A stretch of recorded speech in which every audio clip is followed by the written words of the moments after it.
This video is sponsored by Squarespace, the place to go to if you want to set up your own slick-looking website. Sony's really grabbed the photo market by the ghoulies by giving photographers the features that they want and also by releasing new cameras every 2 seconds. Now they've also been releasing new Xperias every 2 seconds, but does this, the new Xperia 1 Mark III, give photographers what they want? Let's find out. Yes, indeedy, I've been testing out the Sony Xperia 3 for a few days now just to see what this photo geek thinks of this phone.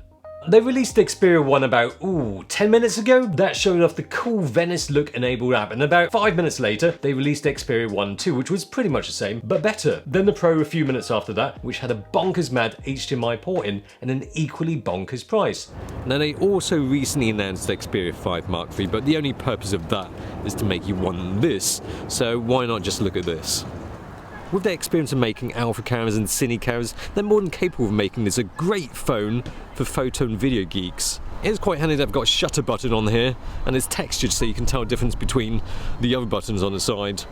The position of the shutter button is pretty good. It's about right. I mean, it's not too far in, but the problem is, and it's something that applies to a lot of phones, it's not just this phone, it's quite slippery.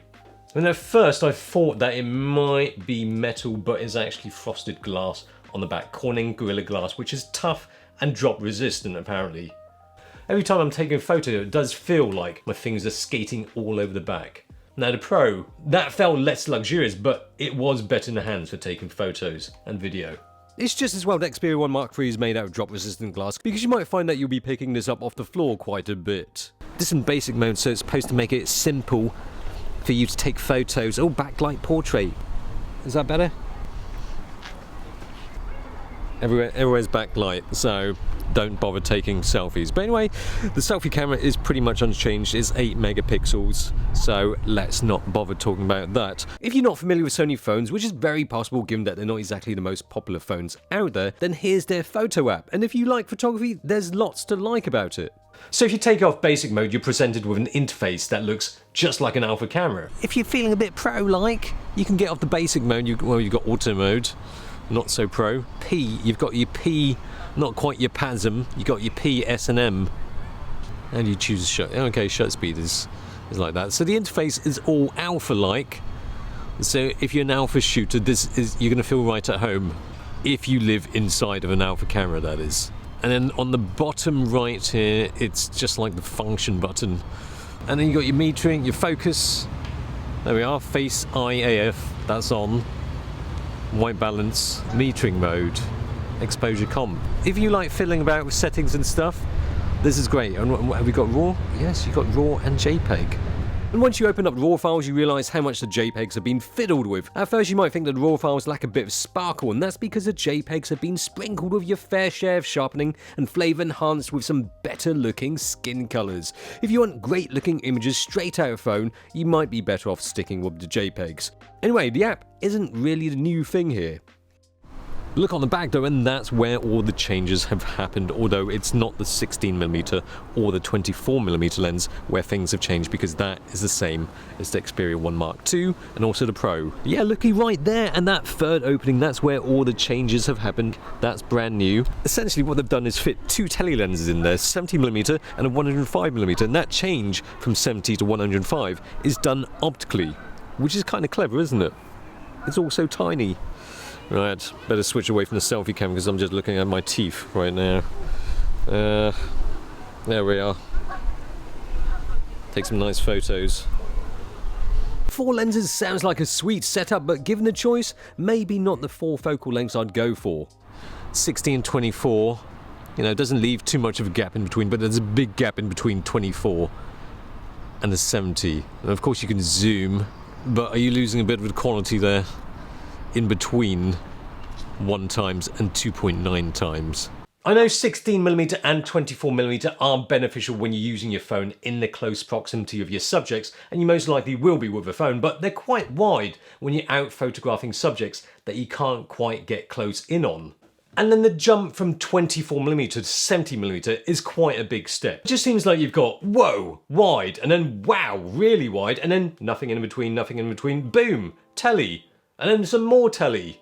24 is a bit too wide for normal use and the 70 is too long for normal use, so essentially there is no useful normal focal length. If they'd chucked in a 50mm in there, it might have been better, or it might have been better if they made a 24 a bit longer, say a 28mm.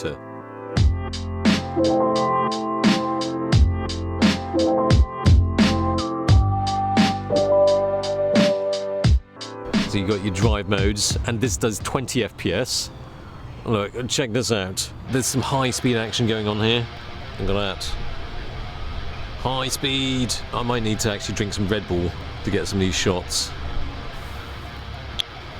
Adrenaline coursing through my veins. It's not just the fact that it can do 20 FPS, which is impressive enough already. It can manage that with temporal noise reduction too. Temporal noise reduction is used to reduce noise in videos by comparing one frame from the next and using clever algorithms to essentially figure out what is detail that you want and what is cruddy noise that you want to reduce. Now, they say up to 4 frames are aligned, an average for the noise reduction to happen. How does that actually happen? Well, noise could just be smudged out, but you'd end up losing the detail. The clever stuff looks at the movement of the noise in the adjacent 3 frames to work out which bits to eliminate without eliminating the details of a moving subject. I mean, you don't want to miss out on capturing these slick moves, do you? At the highest ISO of 3200, the noisy stuff is quite prominent. Looks a bit softened, although it almost looks like the focus was locked onto the background, even though the IAF was locking on. Looking at high ISO shots for optimal results, it's best not to go over ISO 1600 or at a push 2000. And what else we got? You've got continuous autofocus. Now this uses face detection autofocus, DPAF, and that's quite fancy for phone, isn't it? Of course it's got your usual face, eye, real-time tracking, whatever, AF, that Sony calls it. Never remember. It's got it, whatever it's called. Alright, let's take a picture of that. Tugboat. Is that what they call it? Tugboat? What do you do for a living? I tug stuff. There we are. Tugboat. The tugging expert. I mean, sometimes it's hard to tell how good focus is because pretty much everything is in focus with a phone anyway. Well, let's test to see how it focuses from really close to really far away. Near. Too far. Near. Too far. But how does that compare to a fruity competitor? Not the best place to be switching phones from pocket to pocket. Definitely don't want to drop it down there. Okay. Noisy bastard. Just putting it side to side with an iPhone 11 to get an idea of how it performs, but not to seriously compare because they have different size sensors and focal lengths, and it's an old phone. Still, note how the Apple retains a bit more detail in the sky. One thing with the focus is it almost doesn't seem as quick for video. It did seem to take a fraction longer to pull focus from near to far and vice versa, and there were quite a few times where it does that autofocus pulsing. One thing I find quite annoying when taking videos is that when you stop the recording, it takes like almost a second just to stop, so you don't know if you've actually hit stop and you press it again, so it stops, but you've actually started recording again. But the thing is, it has 4 lenses. 2 lenses shared with a third hole. Don't know why that sounds so rude, in my mind anyway. I just wonder if the optical stabilization with those 2 tele lenses are equally as good. Well, let's find out. Let's try it with video. The ultra-wide on Xperia 1 III, even without IS, looks nice and stable for handheld filming. The standard lens, as they might call it, the 24mm, stabilization works well, as good as the iPhones. On the tele lens, the 70mm is just as good as the iPhones at 50mm, which is splendid. And even at its longest focal length of 105mm, it works wonders for keeping your handheld video shooting really smooth. If you switch on over to the other Pro app, the Cinema Pro app, you do get the great Venice CS look, the fancy cine camera colours, which I absolutely loved using with its predecessors. It still looks fantastic with the Xperia 1 III, but now you have a big bonus in the form of 4K 120, which is alright, isn't it? Actually, it's more than alright, it's a bloody brilliant thing to have in a phone, although it's only available with a 24mm lens, and another gripe is that when you start using the Cinema Pro app, you're guaranteed to keep trying to use 180-degree shutter, but because the aperture is fixed, and even in bright sunlight ISO 64 isn't low enough and there's obviously no ND filters, you end up having to make do with not using a 180-degree shutter. Bummer. Otherwise, very slick video all round for the Xperia 1 III. The image quality is pretty good. I only had my aging iPhone 11 to compare it with, so not the latest Apple camera tech, and the focal lengths are different, but for what it's worth, the Xperia 1 Mark III does provide sharper results. You can see the difference in auto white balance too. The Apple's has a slightly cooler color temp, but they both take raw photos. The Xperia takes DNG files, which is really useful for chucking into Photoshop or Lightroom.